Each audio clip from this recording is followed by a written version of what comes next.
Chapitre 1, l'homme qu'il sous-estimait. Grant Porter se tenait à la fenêtre de son immense ranch du Montana, regardant le soleil se coucher derrière les montagnes enneigées. À 45 ans, il affichait l'assurance tranquille d'un homme qui avait vu le pire de l'humanité et qui avait survécu pour en témoigner. Ses mains burinées, marquées par 2 décennies de service militaire, serraient un verre de whisky tandis qu'il contemplait l'empire qu'il avait bâti à partir de rien. La plupart des habitants de Glacier Falls connaissaient Grant comme l'homme d'affaires prospère qui avait transformé sa pension militaire en un cabinet de conseil en sécurité florissant. Ce qu'ils ignoraient, c'est que Grant Porter avait été affecté à une force. Le genre de soldat dont l'existence était classifiée, dont les missions ne faisaient jamais la une des journaux, et dont les compétences et l'élimination étaient légendaires pour une poignée de privilégiés. Diana Porter se glissa dans la pièce derrière lui, ses cheveux blonds parfaitement coiffés malgré leur tardive. À 38 ans, elle faisait encore tourner les têtes dans leur petite ville, même si Grant avait depuis longtemps cessé de s'en soucier. Leur mariage était devenu une mise en scène, une danse soigneusement chorégraphiée d'apparitions publiques et d'indifférences privées. « Walter vient dîner demain soir », annonça Diana en se regardant dans le miroir du hall. « Il a une proposition commerciale à vous proposer. » La mâchoire de Grant se serra imperceptiblement. Walter Porter, son cadet de 3 ans, avait toujours été la déception de la famille. Grant avait gagné sa vie grâce à sa formation dans les forces spéciales et monté une entreprise légitime. Walter avait erré d'un plan pour s'enrichir rapidement à l'autre, laissant derrière lui un sillage de dettes et de promesses non tenues. « Quel genre d'entreprise » demanda Grant sans se retourner. Diana haussa les épaules, même si son reflet trahissait une lueur. De la nervosité, peut-être de l'excitation. Quelque chose à propos d'un investissement dans sa nouvelle entreprise, l'immobilier. Je crois que leur fils Nathan, aujourd'hui âgé de 16 ans, passait plus de temps chez sa petite amie ces derniers temps. Grant se disait que c'était un comportement normal d'adolescent, mais l'éloignement croissant du garçon le troublait. Nathan avait autrefois idolâtré son père, le suppliant de lui raconter des histoires sur sa carrière militaire. Le gamin leva à peine les yeux de son téléphone pendant le dîner. « Où est Nathan ce soir » demanda Grant. Encore chez Jessica. Ses parents lui avaient dit qu'il pouvait rester dormir. La voix de Diana avait ce ton particulier qu'elle utilisait pour mettre fin rapidement à une conversation. Grant se tourna enfin vers sa femme. À la lumière de la lampe, il remarqua des choses qu'il avait été trop occupé pour voir auparavant.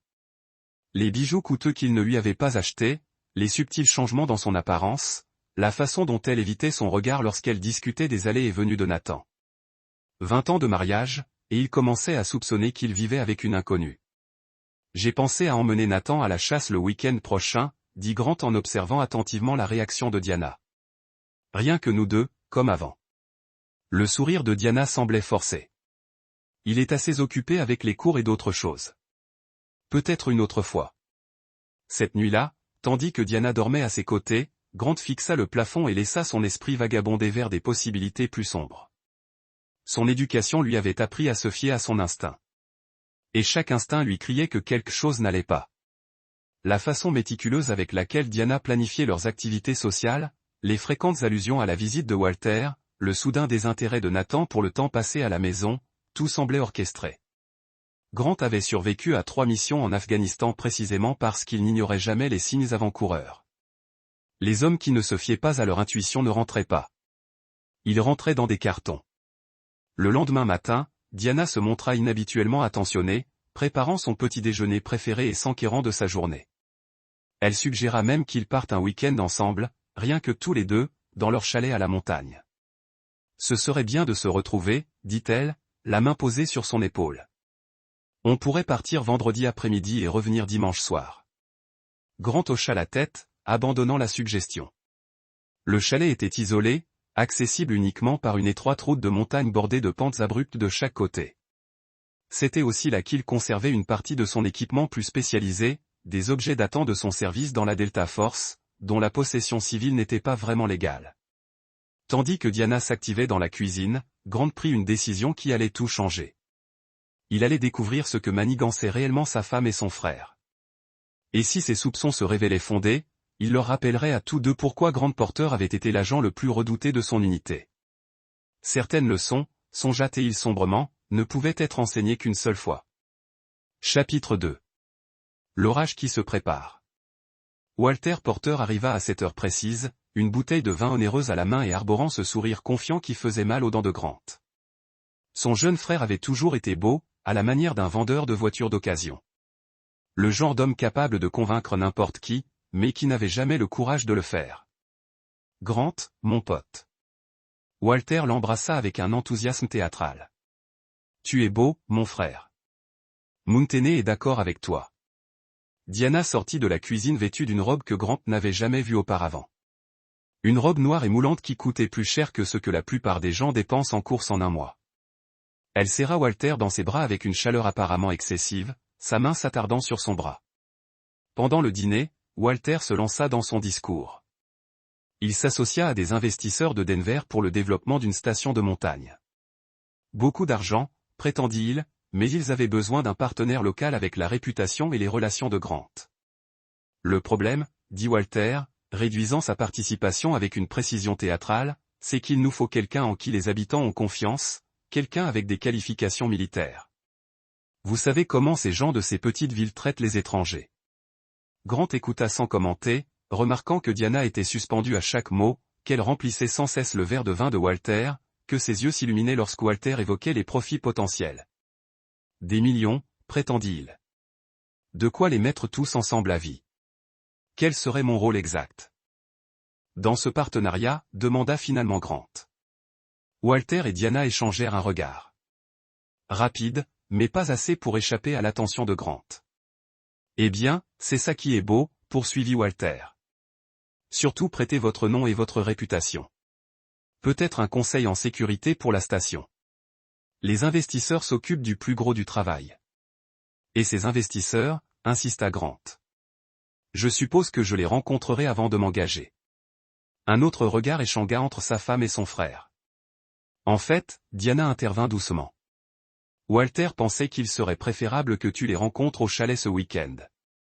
Plus privé, tu sais, moins de risques que la nouvelle se répande en ville avant qu'on soit prêt à faire une annonce. Grant sentit un froid lui monter à l'estomac. Le chalet, bien sûr. Après le départ de Walter, Diana se montra particulièrement affectueuse, suggérant qu'ils ouvrent une autre bouteille de vin et fêtent les nouvelles opportunités. Grant joua le jeu, mais il avait l'esprit ailleurs, cataloguant les détails, planifiant les imprévus. Le lendemain matin, il appela Travis Gorman, son ancien sergent et actuel associé dans l'entreprise de sécurité. Travis, j'ai besoin que tu fasses quelque chose pour moi, et j'ai besoin que tu le fasses discrètement. Nomme le patron. Vérifie les antécédents de Walter Porter. Tout, finance, associés, activités récentes. Et je veux que ma maison soit surveillée pendant mon absence ce week-end. Il y eut un silence. Tu t'attends à des ennuis? Grant fixa les montagnes, se souvenant de conversations similaires avant des missions en territoire hostile. Disons simplement que je veux être prêt. Cet après-midi-là, Nathan rentra à la maison, l'air troublé. Le garçon avait les cheveux blonds de Diana, mais les yeux gris acier de Grant. Et ses yeux contenaient quelque chose que Grant n'avait jamais vu auparavant. La peur. Papa, puis-je te demander quelque chose? Toujours. Nathan jeta un coup d'œil nerveux autour de lui, puis se rapprocha. Si quelqu'un avait l'intention de te faire du mal, tu le saurais, non? Je veux dire, avec ton entraînement militaire et tout. Le sang de Grant se glaça. Pourquoi demandes-tu ça, fiston? Je ne sais pas. La voix de Nathan s'éteignit. Maman et oncle Walter ont beaucoup parlé ces derniers temps, à voix basse, tu sais. Et hier, j'ai entendu maman au téléphone avec quelqu'un parler d'assurance et d'autres trucs. De quoi d'autre? Nathan secoua la tête. Je n'entendais pas tout, mais papa, j'ai peur. Quelque chose ne va pas. Grant s'agenouilla à la hauteur de son fils et l'agrippa par les épaules. Nathan, écoute-moi bien. Je veux que tu fasses un sac ce soir, juste le nécessaire. Et que tu le gardes dans ton placard. S'il arrive quoi que ce soit ce week-end, si quelqu'un t'annonce que j'ai été blessé ou tué, prends ce sac et appelle ce numéro. Il tendit à Nathan une carte avec les coordonnées de Travis Gorman. Tu peux faire ça pour moi. Le garçon hocha la tête, les larmes aux yeux. Et Nathan, quoi qu'il arrive, souviens-toi que je t'aime et que tout ce que je fais, c'est pour te protéger. Ce soir-là, Diana rayonnait d'excitation à l'idée de leur escapade du week-end. Elle avait déjà fait leur valise, annonça-t-elle, et elle avait organisé l'hébergement de Nathan chez la famille de Jessica Brigg. Ce sera tellement romantique, dit-elle en se blottissant contre Grant sur le canapé. Comme au début de notre mariage. Grant sourit et hocha la tête. Mais intérieurement, il calculait les distances, l'inventaire, le timing. Si Diana et Walter pensaient avoir affaire à un homme d'affaires mou devenu casanier, ils allaient apprendre une leçon très douloureuse sur l'homme qu'ils avaient sous-estimé. Le garçon qu'il avait été avait peut-être fait une confiance aveugle. Le soldat qu'il était devenu ne faisait confiance à personne, et le prédateur qu'ils avaient réveillé planifiait déjà leur destruction. Chapitre 3. La chute. Le vendredi après-midi arriva sous un ciel cristallin et un air montagnard qui donnait une impression de paix trompeuse. Diana bavardait nerveusement pendant les 2 heures de route jusqu'au chalet, indiquant des points de repère et échangeant des banalités qui semblaient forcées. Grant répondait par des murmures appropriés, mais son attention était concentrée sur l'itinéraire, le terrain, les considérations tactiques de ce qui allait arriver. Le chalet était perché sur une falaise surplombant un profond ravin, accessible uniquement par un étroit chemin de terre qui serpentait à flanc de montagne. Grant avait choisi cet endroit des années auparavant précisément parce qu'il était isolé, défendable et offrait de multiples issues de secours à quelqu'un qui connaissait le terrain. Diana semblait inhabituellement familière avec le décor, lui indiquant de se garer à un endroit précis et commentant des modifications apportées à la propriété dont Grant ne se souvenait pas avoir apporté. Walter dit qu'il nous retrouverait ici vers 20 heures, mentionna-t-elle nonchalamment tandis qu'ils déchargeaient leurs bagages.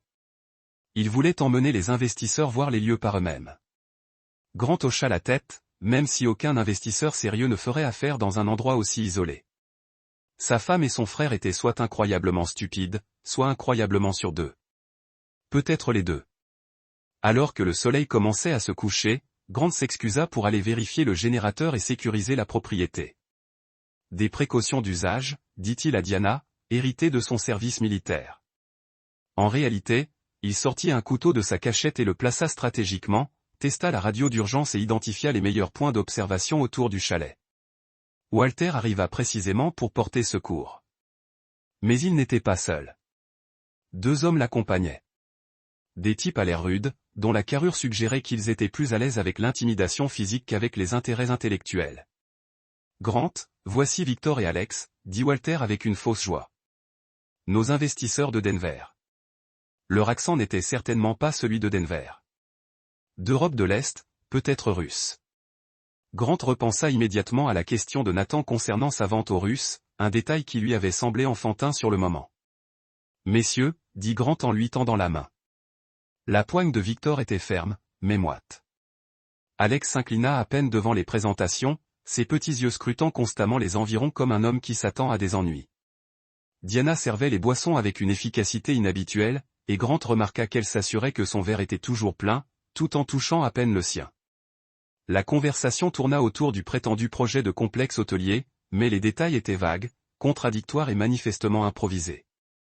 Vers 22 heures, Diana suggéra qu'ils sortent pour profiter de l'air de la montagne. Discuter des subtilités de l'affaire. Le timing semblait orchestré, et l'instinct tactique de Grant les alerta tandis qu'ils s'avançaient sur l'étroite terrasse surplombant le ravin. Walter se plaça derrière Grant, tandis que Victor et Alex le flanquaient de chaque côté.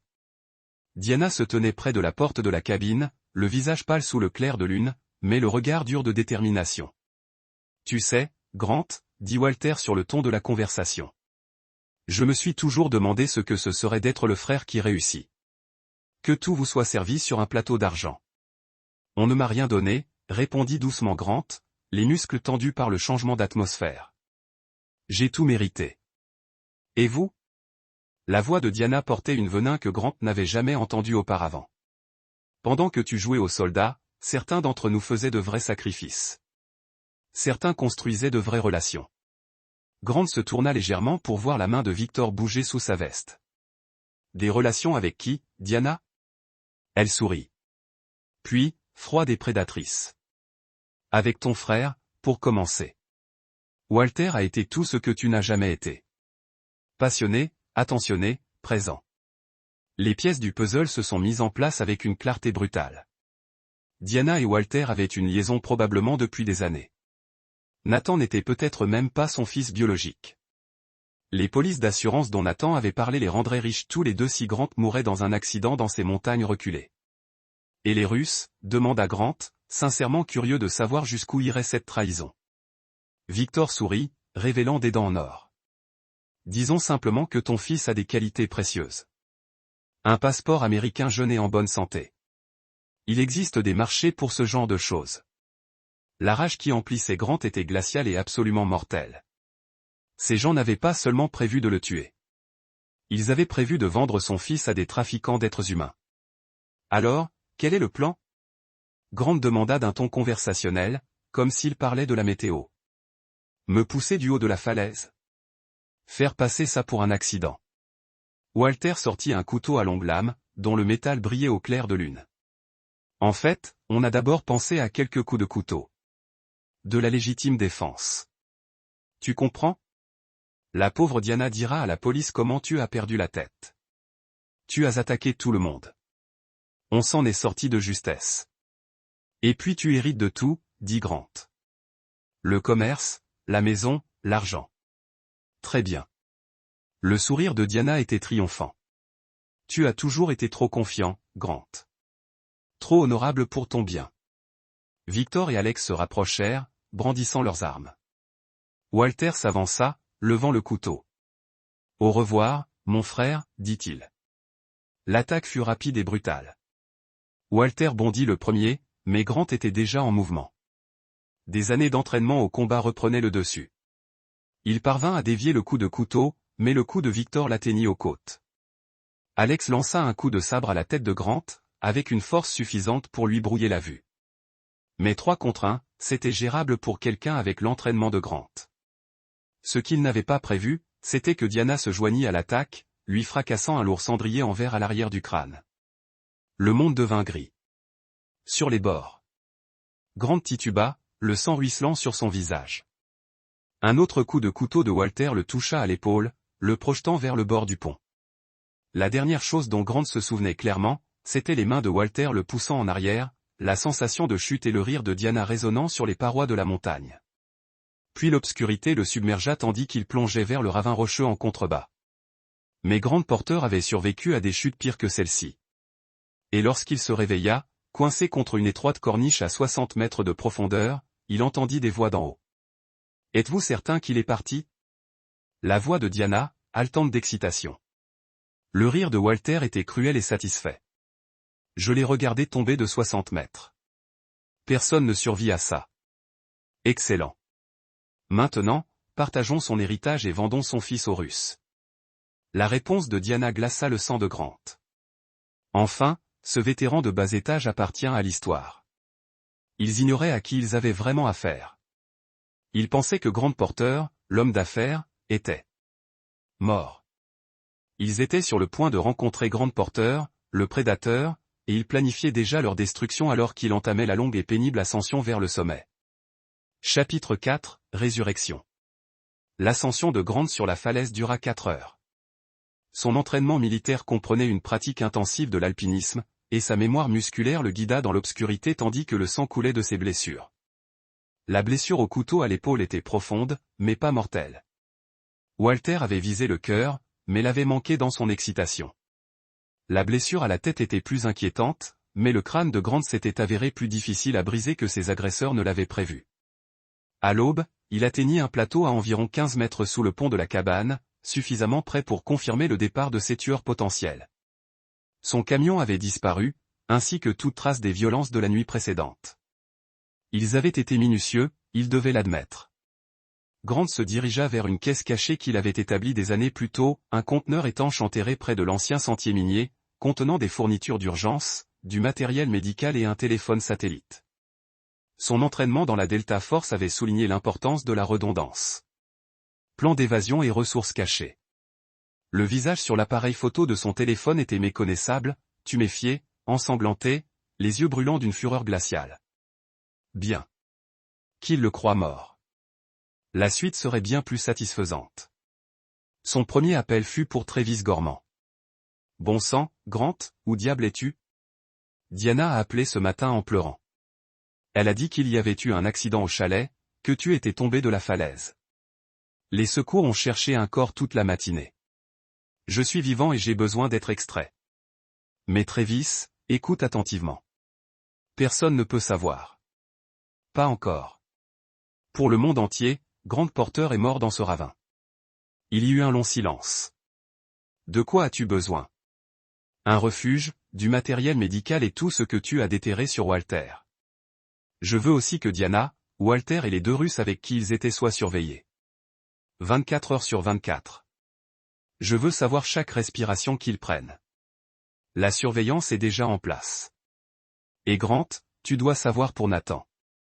Le sang de Grant se glaça. Et Nathan? Diana l'a fait sortir de la maison des Briggs ce matin. Elle leur a dit qu'il y avait une urgence familiale et qu'ils devaient rester chez des proches à Denver. Mais il n'y a pas de famille à Denver, Grant. Et j'ai localisé le téléphone de Walter. Il a passé 3 appels à des numéros enregistrés auprès d'une compagnie maritime liée à des réseaux de trafiquants d'Europe de l'Est. La rage qui a envahi Grant était absolue et dévorante. Ils avaient déjà pris son fils. Travis a continué, il y a autre chose. Walter prépare ça depuis plus d'1 an. Il a des dettes de jeu envers des gens très dangereux, des Russes en particulier. Diana lui a fourni des informations sur vos biens, vos habitudes, tout. L'affaire a commencé il y a 2 ans, mais le complot pour meurtre est plus récent. Situation financière, ils ont déjà commencé la liquidation. Diana a transféré de l'argent de vos comptes joints ce matin, invoquant le droit de veuve. Walter a créé des sociétés écrans. Il prévoit de disparaître, Grant, avec votre fils et votre argent. Grant ferma les yeux, s'efforçant de penser tactiquement plutôt qu'émotionnellement. Combien de temps me reste-t-il avant qu'il ne réalise que je ne suis pas mort? Les secours annulent les opérations de récupération demain. Ils supposeront que le corps a été emporté par le courant. Vous avez peut-être 48 heures avant qu'il ne se sente complètement en sécurité. C'est tout ce dont j'ai besoin. Travis est arrivé 6 heures plus tard dans une camionnette banalisée, apportant du matériel médical et Curtis Atkins, un ancien médecin de l'armée qui avait travaillé avec leur unité en Afghanistan. Curtis a nettoyé les blessures de Grant sans poser de questions, a recousu la coupure au couteau et lui a administré des antibiotiques. Tu as une mine dégueulasse, observa Curtis. Mais tu survivras. La blessure à la tête n'est pas aussi grave. On dirait. Tu as un crâne comme un bunker en béton. Pendant que Curtis travaillait, Travis informa Grant de sa découverte. Le trafic était sophistiqué, utilisant des compagnies maritimes légitimes comme façade. Nathan était retenu dans un entrepôt près de l'aéroport de Denver, prévu pour être transféré à l'étranger dans les 72 heures. La bonne nouvelle, c'est qu'ils ne l'ont pas encore transféré, rapporta Travis. Ils attendent que la pression retombe après ta mort avant de finaliser la transaction. Grant étudia les photos de surveillance de l'entrepôt. 3 gardes, plusieurs issues de secours, mais aussi des travailleurs innocents dans le secteur. Une agression directe risquerait des dommages collatéraux et Nathan pourrait être tué entre 2 feux. Et Diana et Walter? Ils logent dans l'appartement de Walter en ville, a fêté ça. Diana a fait du shopping de vêtements coûteux, annonçant qu'elle prévoyait des vacances de deuil pour l'aider à surmonter ta mort. Walter a beaucoup bu et s'est vanté à qui voulait l'entendre de ses nouvelles opportunités commerciales. Il se croit intouchable, songea Grant. Il est temps de leur apprendre le contraire. Ce soir-là, Grant appela Michel Peters, procureur fédéral. Il avait travaillé avec lui lorsqu'il était consultant. Michel était spécialisé dans les affaires de traite d'êtres humains et essayait de démanteler les réseaux russes depuis des années. Grant, j'ai entendu parler de l'accident. Je suis vraiment désolé. Je ne suis pas mort, Michel. Et j'ai quelque chose que tu veux. Il lui expliqua toute la situation, la tentative de meurtre, l'enlèvement de Nathan, le réseau de trafiquants, tout. Michel écouta sans l'interrompre. Si tu peux prouver tout ça, dit-elle finalement. Je peux démanteler un réseau que nous traquons depuis 5 ans. Mais Grant, tu dois nous laisser gérer la récupération. Pas de justice d'autodéfense. Le sourire de Grant était prédateur. Bien sûr, je ne suis qu'un citoyen concerné qui fournit des informations. Ce qu'il omettait de dire à Michel, c'est que sa définition de la justice s'était forgée là où les subtilités juridiques ne comptaient pas, où la survie dépendait d'être plus impitoyable que ses ennemis. Diana et Walter avaient commis une erreur cruciale. Ils avaient sous-estimé la différence entre Grant Porter l'homme d'affaires et Grant Porter l'arme. L'homme d'affaires aurait pu travailler au sein du système, faire confiance à la loi et à l'ordre, croire en la rédemption. Et le pardon. L'arme avait des règles totalement différentes, et elle planifiait déjà leur destruction totale et absolue. Chapitre 5. La préparation du chasseur. Grant passa la journée suivante dans un entrepôt loué aux abords de Glacier Falls, se préparant à la guerre. Travis avait acquis tout ce qui figurait sur sa liste sans poser de questions, armes, équipements de surveillance, faux papiers d'identité et une collection d'objets qui auraient soulevé de sérieuses questions s'ils avaient été découverts par les forces de l'ordre. Le plan qui se formait dans l'esprit de Grant était d'une élégante brutalité. Diana et Walter pensaient avoir affaire à une veuve endeuillée et à un complot de meurtre réussi. Ils ignoraient qu'ils étaient traqués par quelqu'un qui avait perfectionné l'art de la destruction dans les endroits les plus dangereux du monde. Curtis Atkins arriva avec des renseignements supplémentaires. J'ai surveillé l'entrepôt où Nathan est détenu. 3 gardes le jour, 2 la nuit. Ils se relaient toutes les 12 heures. La bonne nouvelle, c'est qu'ils ne s'attendent pas à des ennuis. La sécurité est assez laxiste. Qu'en est-il de l'état de Nathan? Il est vivant et indemne. Effrayés, mais ils ont besoin de lui. Bonne condition pour la transaction. La mauvaise nouvelle, c'est qu'ils avancent le calendrier. On dit qu'ils veulent qu'il soit à bord d'un navire demain soir. Grant hocha la tête d'un air sombre. Sauver Nathan serait la partie facile. Les Russes étaient des professionnels, mais ils opéraient sur le sol américain sans renfort, essayant de rester discrets. Grant pouvait gérer 3 gardes dans son sommeil. C'étaient Diana et Walter qui représentaient le défi le plus intéressant. Les tuer serait trop clément, trop rapide, trop propre. Il lui avait volé sa famille, sa confiance, sa vie même. Il méritait quelque chose de plus instructif. Travis entra avec un épais dossier. Plongé en profondeur sur Walter et ses nouveaux amis. Victor Clough et Alex Petrov, tous deux avec de lourds antécédents en matière de trafic d'êtres humains, de trafic d'armes et de meurtre à gages. Leur force de frappe pour un certain Dmitri Valkov, dirige des opérations de trafic de Denver à la côte ouest. Grant étudia les photos. Une famille? Clough a une fille à l'université d'État du Colorado. Étudiant brillant, Petro a une femme et 2 enfants à Brighton Beach.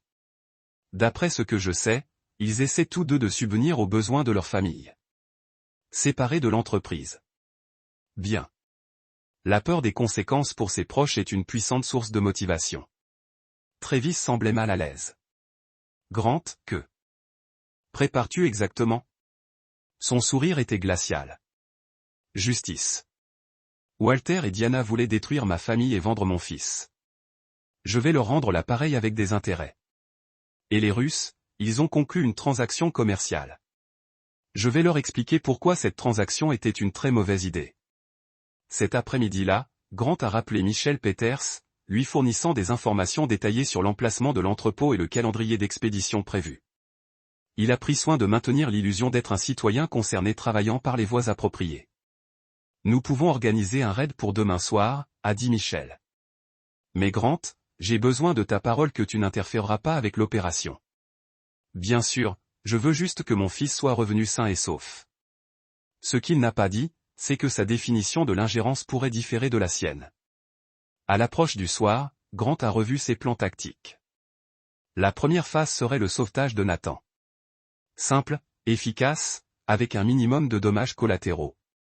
La deuxième phase consisterait à gérer Victor et Alex, une opération plus complexe nécessitant guerre psychologique et intimidation stratégique.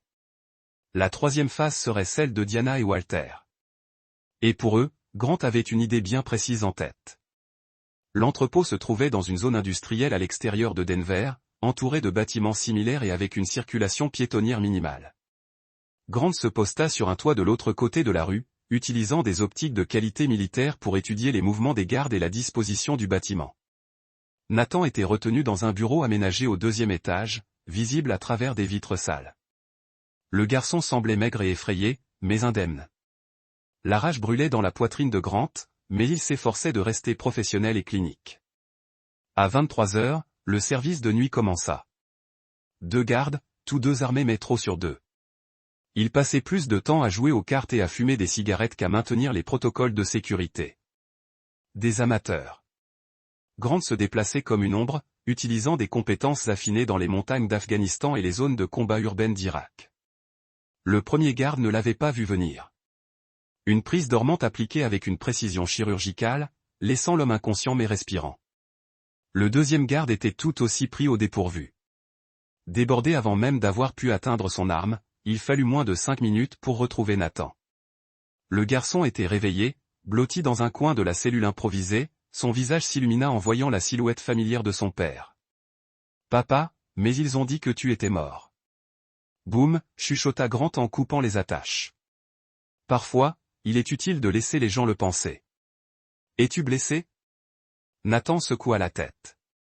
Je savais que tu n'étais pas mort. Je savais que tu viendrais me chercher. Les retrouvailles furent brèves mais intenses. Grant serra son fils dans ses bras avec force, puis lui tendit un téléphone sur lequel était enregistré le numéro de Travis. Appelle Travis. Il t'emmènera en lieu sûr. Ne rentre pas. Ne contacte pas ta mère. Ne fais confiance à personne, sauf à Travis et Curtis, tant que tout ne sera pas terminé. Tu peux faire ça? Nathan hocha la tête, mature malgré ses 16 ans. Et maman et oncle Walter? L'expression de Grant se durcit.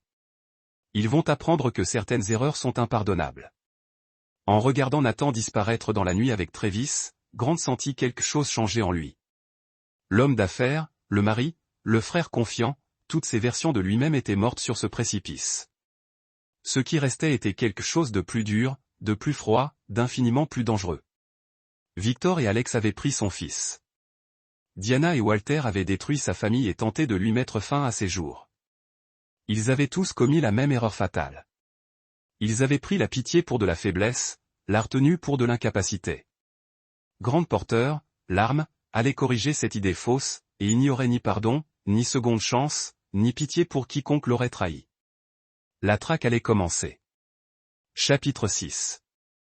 Guerre psychologique. Victor Clough découvrit que sa fille Natasha avait disparu le lendemain matin.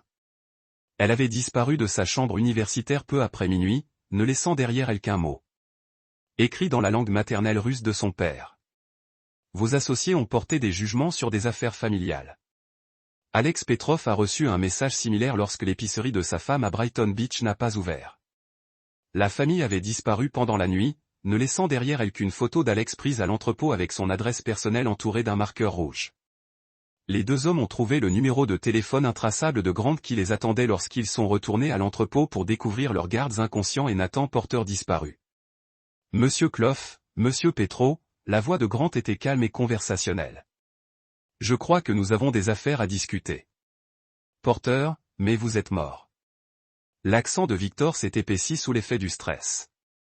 Les nouvelles de ma mort étaient grandement exagérées.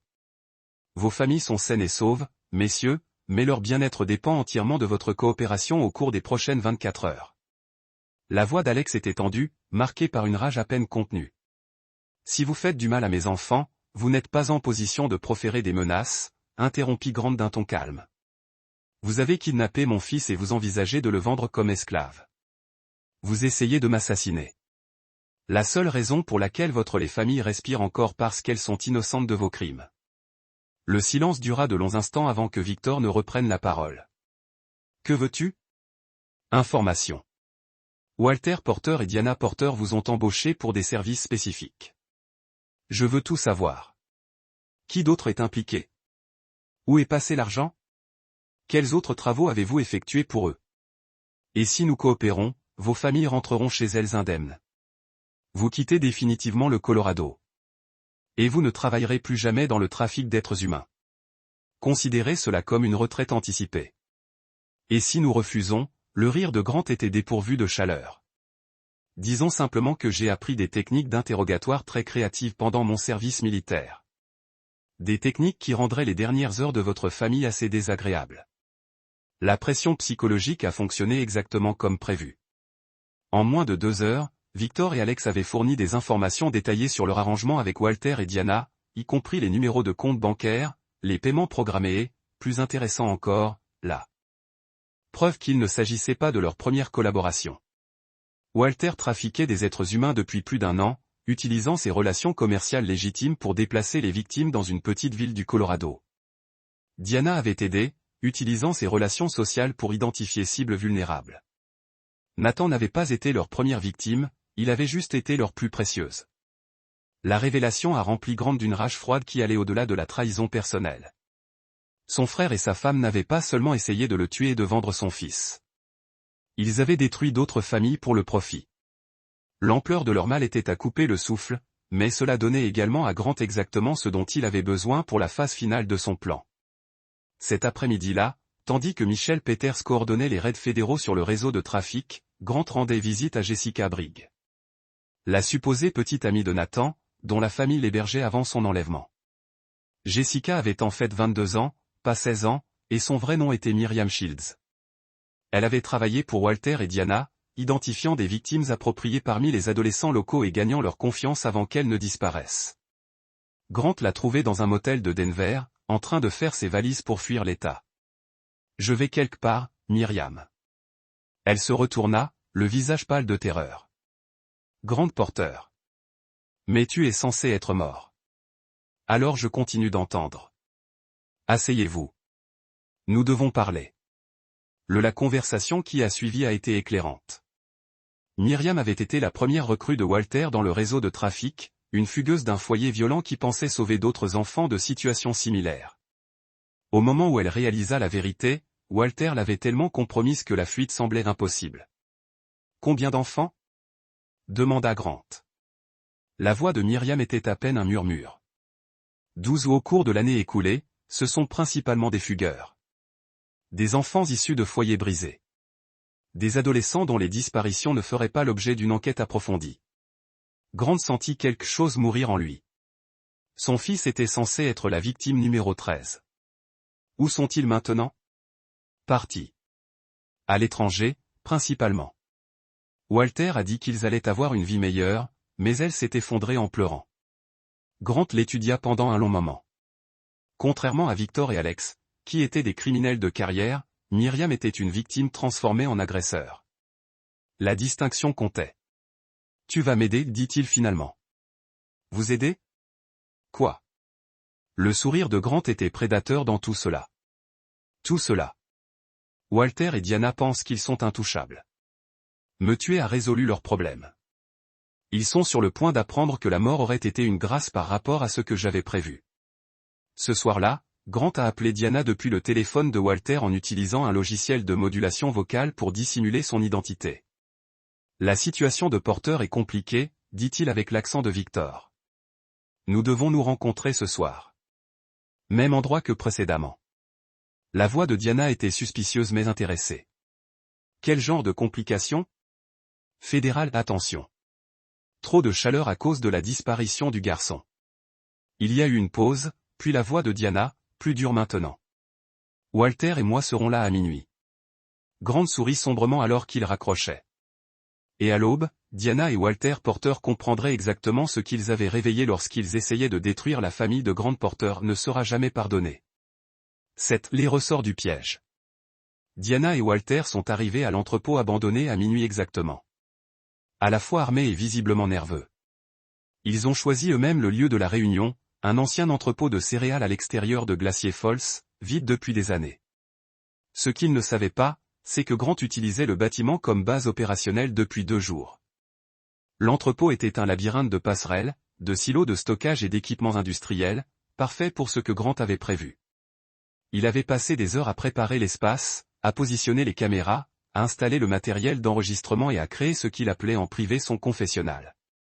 Diana portait du noir, ressemblant plus à un commando qu'à une veuve en deuil. Walter portait un fusil de chasse et continuait de regarder les ombres, sa bravade du début de la semaine remplacée par une vigilance paranoïaque. « Victor, Alexa » cria Walter alors qu'ils entraient dans le rez-de-chaussée. « Nous sommes là. » La voix de Grant résonnait dans les haut-parleurs qu'il avait positionnés dans tout le bâtiment. Victor et Alex sont dans un avion pour rentrer en Russie avec leur famille. Par courtoisie professionnelle, ils ont fourni des informations en échange d'un passage sûr. Diana et Walter se sont retournés, les armes levées, essayant de localiser la source de la voix. Grant. La voix de Diana se brisait d'incrédulité. Mais vous êtes mort. Nous vous avons vu tomber. Vous avez vu Grant Porter, le mari confiant, tomber. La voix de Grant a continué. Toujours impossible mais vous n'avez jamais connu Grant Porter, l'opérateur de la Delta Force. L'homme qui a passé 20 ans à perfectionner l'art de tuer des gens qui avaient fait de mauvais choix de vie. Le fusil de chasse de Walter balançait sauvagement alors qu'il cherchait des cibles. Montrez-vous, lâche, le rire de Grant était froid et mécanique à travers les haut-parleurs, dit l'homme qui avait besoin de l'aide de sa belle-sœur pour assassiner son propre frère. Ce n'était pas c'était censé arriver, cria Diana, son sang-froid se brisant enfin. Victor a dit qu'il voulait juste te faire peur, pour s'assurer que tu restais silencieux. Menteur. Myriam Shield sortit de derrière un silo à grains. Son visage est rempli de larmes, mais sa voix est ferme. Vous avez spécifiquement demandé un acheteur pour Nathan. Vous avez dit que les gènes de son père militaire le rendraient précieux sur les marchés étrangers. Le visage de Diana est devenu blanc. Myriam, qu'est-ce que tu fais ici? Dire la vérité pour une fois dans ma misérable vie. Walter a balancé son fusil de chasse vers Myriam. Ferme ta gueule, petite. Le tir est venu d'en haut. Le fusil de Grant envoya le fusil de chasse sortir des mains de Walter avec 2 de ses doigts. Walter a crié et s'est effondré, serrant sa main mutilée. Première règle des situations tactiques. La voix de Grant continua calmement. Contrôlez toujours les hauteurs. Diana sortit un pistolet de son sac à main, mais elle tremblait trop pour viser efficacement. Grant, s'il te plaît, laisse-moi t'expliquer. Explique quoi? Comment avez-vous vendu des enfants comme esclaves? Comment comptez-vous regarder Walter me tuer? Comment allais-tu célébrer ma mort avec l'argent de mon héritage? Des lumières sont soudainement allumées dans tout l'entrepôt, illuminant la position de Grant sur une passerelle située à 30 pieds au-dessus. Il ressemblait à la mort incarnée. Visage portant encore les marques de leur assaut. Les yeux brûlent d'une fureur froide. Fusil pointé avec une précision absolue sur la masse centrale de Diana. Voici ce qui va se passer. Annonça Grant. Myriam va utiliser cette caméra pour enregistrer vos aveux complets sur l'opération de trafic. Chaque victime, chaque crime, chaque détail. L'enregistrement sera envoyé aux procureurs fédéraux, aux médias locaux et mis en ligne sur Internet. Et si nous refusons, la voix de Diana n'était plus qu'un murmure. Ensuite, j'ai mis des balles dans vos 2 rotules et j'ai reposé les questions. Nous répétons ce processus jusqu'à ce que vous décidiez que la coopération est préférable à l'invalidité permanente. Walter sanglotait en tenant sa main abîmée. Grant, je suis ton frère. C'est de la folie. Tu es mon frère. L'homme qui a tenté de m'assassiner et de vendre mon fils n'est qu'un autre combattant ennemi. La voix de Grant était dénuée d'émotion. Et j'ai tué beaucoup de combattants ennemis. La séance de confession a duré 2 heures. Sous l'interrogatoire méthodique de Grant et la menace implicite d'une escalade de la violence, Diana et Walter ont révélé toute l'ampleur de leurs crimes. 12 enfants vendus comme esclaves, de multiples meurtres simulés comme des accidents, un pillage systématique des finances de Grant et un réseau de corruption qui s'étendait à tout le comté. Myriam a utilisé la caméra avec des mains fermes, documentant chaque mot, chaque aveu, chaque détail qui garantirait que les procureurs fédéraux pourraient monter des dossiers hermétiques. Quand ce fut fini, Grant descendit du podium, les fusils toujours braqués sur sa femme et son frère. Encore une chose, dit-il en conversation. Je veux savoir pourquoi. Ni l'argent, ni le trafic, ni même le meurtre. Je veux savoir pourquoi tu pensais que Grant Porter était le genre d'homme qu'on pouvait trahir et oublier. Diana et Walter échangèrent un regard et pendant un instant, Grant vit quelque chose qui aurait pu être une véritable émotion. Parce que tu étais faible, dit finalement Diana. Tu es revenu de la guerre brisé, coupable, hanté par les choses que tu as faites. Vous avez construit cette toute nouvelle vie en essayant d'être normal, en essayant d'être bon. Nous pensions que cela signifiait que vous aviez oublié comment être dangereux. Walter hocha la tête, du sang coulant toujours de sa main mutilée. Tu étais tellement désespéré d'être le mari parfait, le père parfait, l'homme d'affaires parfait. Nous pensions que vous aviez perdu votre avantage. Grant réfléchit longuement à la question, puis sourit. Ce n'était pas une expression agréable. Vous avez raison. Grant Porter, l'homme d'affaires, était faible. Il croyait à la confiance, au pardon et aux secondes chances. Il voulait penser au meilleur des gens, en particulier de sa famille. Grant leva son fusil, chambrant une nouvelle balle. Mais cet homme est mort en tombant de cette falaise. Ce qui est remonté était quelque chose de beaucoup plus ancien, de beaucoup plus dur, de beaucoup plus dangereux. Les tirs se succédèrent rapidement, 2 coups précis à la tête pour Diana, un pour Walter. Tous deux moururent sur le coup, leur trahison et leur crime se terminant par l'efficacité mécanique que Grant avait apprise dans l'armée. Myriam tressaillit, mais ne détourna pas le regard. Elle a compris que certaines formes de justice ne pouvaient pas être obtenues par le biais des tribunaux et des procédures judiciaires. Que se passe-t-il maintenant? Elle a demandé. Grant était déjà en mouvement, rassemblant des preuves et se préparant à assainir les lieux. Vous disparaissez. Nouvelle identité, nouveau départ, loin d'ici. L'enregistrement de leurs aveux est transmis au FBI avec toutes les preuves du réseau de trafic. Affaire close. Et vous? Grant s'arrêta devant la porte de l'entrepôt. Grant Porter est mort dans ce ravin. N'oubliez pas que l'homme qui nettoie ces dégâts n'est personne du tout. Alors que l'aube se levait sur les montagnes du Colorado, l'entrepôt était vide, à l'exception de 2 corps et des preuves qui pourraient faire tomber un réseau de trafic d'êtres humains. Grant Porter était officiellement mort, mais le prédateur qui avait pris sa place était bien vivant et il avait un fils avec qui retrouver. Chapitre 8, dette de sang. 24 heures plus tard, le raid du FBI contre le réseau de trafiquants faisait la une des journaux nationaux. 12 enfants ont été sauvés de divers endroits dans 3 États, réunis avec des familles qui n'avaient jamais cessé de chercher. Dmitri Vulov et toute son organisation ont été arrêtés lors de raids coordonnés de Denver à Los Angeles. Le dossier de preuves livré à Michelle Peters contenait non seulement les aveux de l'entrepôt, mais également des dossiers financiers détaillés, des témoignages de victimes et une description complète de l'ensemble de l'opération de trafic. C'était le genre de coup d'État du renseignement qui a permis de faire carrière dans les forces de l'ordre fédéral. Grant a regardé la couverture médiatique depuis un endroit sécurisé dans le Montana. Nathan à côté de lui sur le canapé. Le garçon était devenu plus silencieux depuis son sauvetage, subissant un traumatisme qu'aucun jeune de 16 ans ne devrait avoir à endurer. Mais il était vivant, en sécurité et commençait progressivement à guérir. Ils traitent aussi leur mère et leur oncle Walter de victimes, observa Nathan en désignant l'écran de télévision. Selon les informations, ils ont probablement été tués par les trafiquants russes avant de pouvoir témoigner. Grant hocha sombrement la tête. L'histoire officielle était que Diana et Walter Porter avaient été assassinés par Victor Kloff à Alex Petrov lors d'une dispute pour de l'argent. La disparition des Russes dans leur pays d'origine confortait le récit et personne ne regardait de trop près les détails médico-légaux. Pensez-vous que c'est ce qui s'est réellement passé? Demanda doucement Nathan. Grant étudia le visage de son fils, y voyant une intelligence et une force qui lui rappelaient lui-même à cet âge. Le garçon méritait la vérité, ou autant qu'il pouvait en supporter. Votre mère et Walter ont fait des choix qui ont conduit à leur mort, a déclaré Grant. Finalement, ils ont choisi de trahir leur famille, de blesser des innocents, de faire passer l'argent avant la vie humaine. Ces choix ont eu des conséquences. Nathan resta silencieux pendant un long moment. Avant, je pensais qu'oncle Walter était cool. Il avait toujours de l'argent, racontait des histoires passionnantes, faisait rire maman comme jamais auparavant.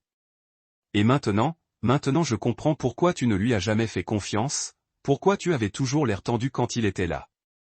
Nathan regarda directement. Son père. Vous le saviez, n'est-ce pas? Peut-être pas exactement ce qu'il prévoyait, mais vous saviez que quelque chose n'allait pas. Grant hocha la tête. La formation militaire vous apprend à faire confiance à votre instinct concernant les gens. Walter et ta mère envoyaient des signaux indiquant que quelque chose n'allait pas, mais je voulais croire le meilleur d'entre eux. Cette hésitation a failli nous tuer tous les deux. Reviendra-t-on un jour à Glacier Falls? Voudriez-vous? Nathan secoua la tête. Trop de mauvais souvenirs. Trop de gens me regardent et se souviennent de ce que maman et Walter l'a fait. Grant pensait la même chose.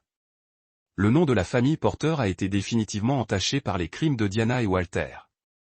Même si la filiation de Nathan n'a jamais été remise en question publiquement, l'association le suivra pendant des années. Travis a fait des recherches sur les lieux, a déclaré Grant. Quelque part où nous pouvons repartir à zéro. Nouvelles identités, nouvelle vie, loin du Colorado. Et votre entreprise? L'entreprise de sécurité. Travis et Curtis en reprennent la pleine propriété. L'entreprise s'en sortira bien sans moi. Le sourire de Grant était sombre. En plus, officiellement, je suis mort. Grant Porter ne peut pas diriger une entreprise d'outre-tombe. Ce soir-là, Grant a reçu un appel téléphonique sécurisé de Michelle Peters. Le réseau Volov est complètement démantelé, a-t-elle rapporté. 43 arrestations, dont des financiers et des contacts politiques que nous essayons de joindre depuis des années. Il s'agit de la plus grande affaire de traite d'êtres humains de l'histoire régionale. Qu'en est-il spécifiquement de l'affaire Porter? Fermée en ce qui nous concerne. Diana et Walter Porter ont clairement été victimes d'un complot criminel devenu incontrôlable. Les preuves matérielles soutiennent la théorie selon laquelle ils ont été tués par leurs associés russes. Grant s'autorisa un petit sourire. Michelle était suffisamment intelligente pour lire entre les lignes, mais suffisamment professionnelle pour ne pas poser de questions inconfortables. Il y a encore une chose, a poursuivi Michelle. Nous avons trouvé des preuves que Walter Porter avait prévu d'étendre considérablement les opérations de trafic. Des documents suggèrent qu'il recherchait des emplacements dans toute l'ouest rural, peut-être des dizaines de victimes supplémentaires au cours des prochaines années. L'information n'a pas surpris Grant, mais elle a renforcé sa certitude que la mort de Walter était justifiée. Son frère n'avait pas seulement trahi sa famille. Il avait prévu de détruire d'innombrables autres familles dans un but lucratif. Merci pour tout, Michelle. Je connais Nathan et je ne pourrai jamais rembourser. Grant l'interrompit Michelle. Officiellement, vous êtes mort. Cette conversation n'a jamais eu lieu, mais officieusement, ces 12 enfants sont en vie à cause de ce que vous avez fait. Parfois, la justice exige des méthodes que les tribunaux ne peuvent pas officiellement approuver. Après la fin de l'appel, Grant a trouvé Nathan dans la cuisine en train de nettoyer méthodiquement le fusil qu'ils utilisaient pour l'entraînement au tir. Les mouvements du garçon étaient efficaces et professionnels. Il avait absorbé la formation de Grant avec une aptitude naturelle. M'apprendre à me défendre? Demanda Nathan sans lever les yeux. Vous apprendre à survivre dans un monde plus dangereux que la plupart des gens ne le pensent? Grant a répondu. Qu'est-ce qui nous est arrivé? Cela pourrait arriver à n'importe qui. Famille, amis, personne en qui vous avez confiance. N'importe lequel d'entre eux pourrait décider que votre vie vaut moins que ses ambitions. Nathan a fini de nettoyer le fusil et l'a mis de côté.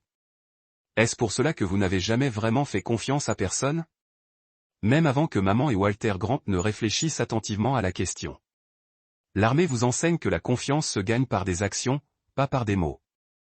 Votre mère et Walter ont dit qu'ils nous aimaient, mais leurs actions racontaient une histoire différente. J'aurais dû les écouter plus tôt. Qu'en est-il du pardon? Les gens de l'Église a toujours parlé de pardonner à ceux qui vous ont blessé.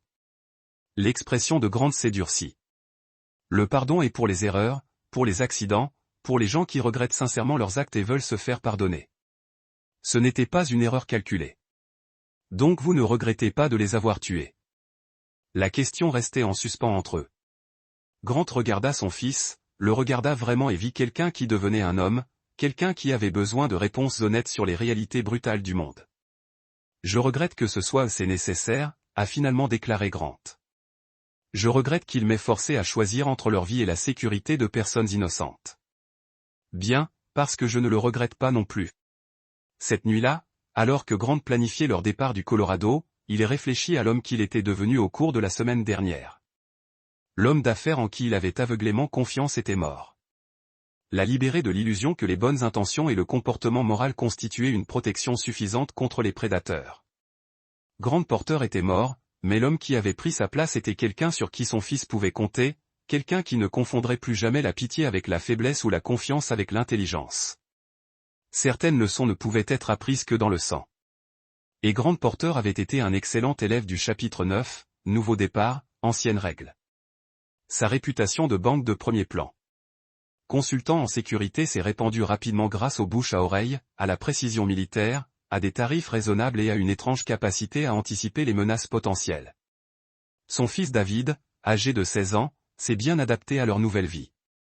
Le garçon excellait à l'école, jouait au football universitaire et avait développé une confiance en soi facile, car il savait que son père pouvait faire face à toute menace qui se présentait. Plus important encore, David avait appris à lire les gens, à faire confiance aux actions plutôt qu'aux mots, à comprendre que le monde était un endroit dangereux qui exigeait une vigilance constante. Leur maison était une forteresse déguisée en ranch, avec du verre par balle, des systèmes de sécurité redondants, de multiples voies d'évacuation et une armurerie au sous-sol qui aurait impressionné ses anciens coéquipiers de la Delta Force. John Grant n'a pris aucun risque pour la sécurité de son fils.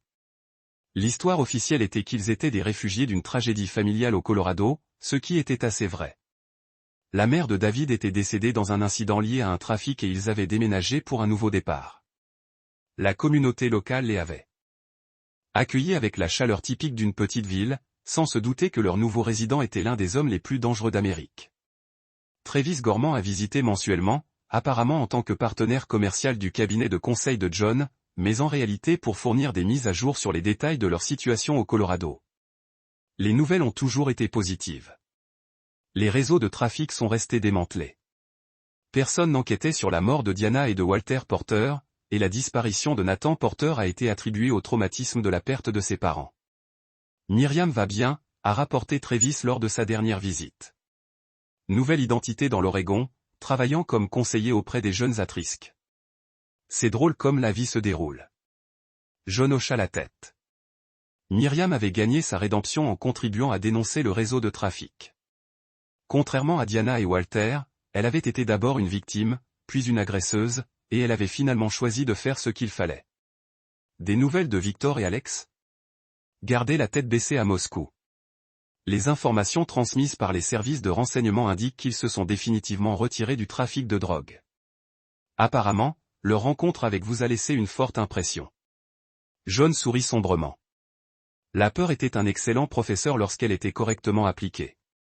Ce soir-là, David retrouva son père dans le bureau en train de nettoyer les armes avec une précision méthodique. « Papa, puis-je te demander quelque chose ?»« Toujours. » David s'assit en face de lui. Sérieux au-delà de ses années. « Est-ce que tu penses parfois à maman ?» La vraie version. Je veux dire, pas le mensonge qu'on dit aux gens ici. John fit une pause dans son nettoyage. C'était une question à laquelle il s'attendait depuis des mois. Chaque jour, il a déclaré, honnêtement, je pense à la femme que je pensais avoir épousée, à la mère que vous méritez d'avoir, mais je pense aussi à la femme qu'elle était en réalité, quelqu'un qui pouvait regarder son propre fils et voir un produit à vendre. Pensez-vous qu'elle nous a jamais vraiment aimés? John réfléchit attentivement. Il serait facile de mentir, d'adoucir la vérité, mais David méritait mieux qu'une fiction réconfortante. Je pense que Diana aimait l'idée de nous, le mari prospère, la famille parfaite, le style de vie confortable. Mais lorsque ce style de vie a été menacé, elle a choisi l'argent plutôt que la famille. Ce n'est pas de l'amour, David. C'est la possession. Des cauchemars? Pas exactement.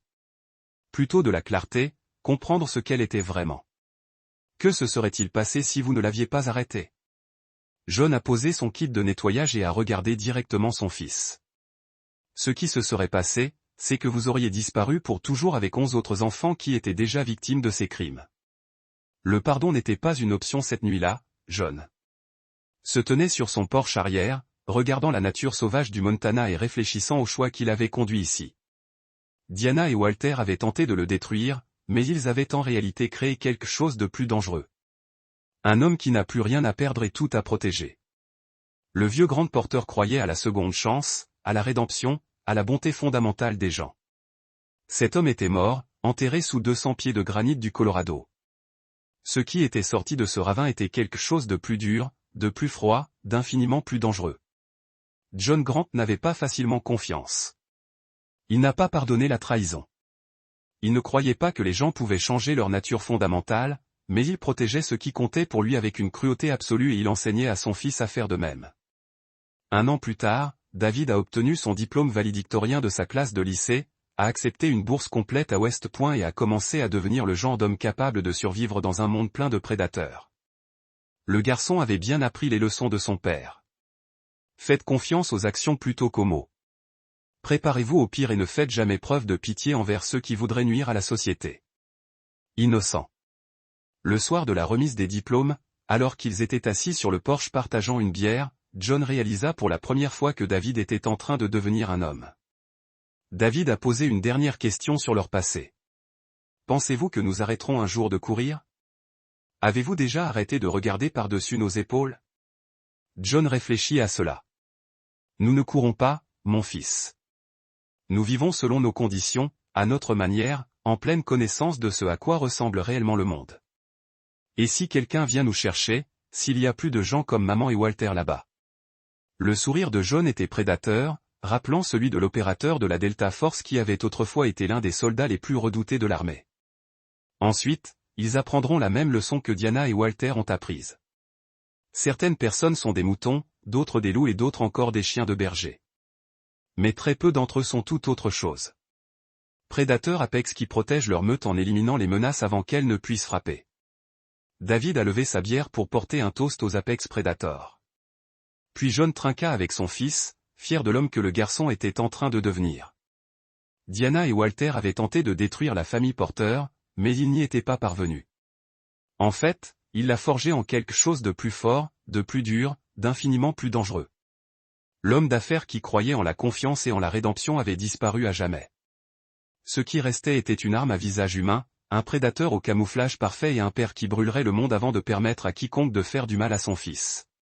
Certains hommes ont appris de leurs erreurs. D'autres ont appris des erreurs de leurs ennemis, et très peu ont appris que la miséricorde était un luxe que les prédateurs ne pouvaient se permettre. John Grant avait bien appris ces 3 leçons et il ne les oublierait jamais. C'est là que notre histoire se termine.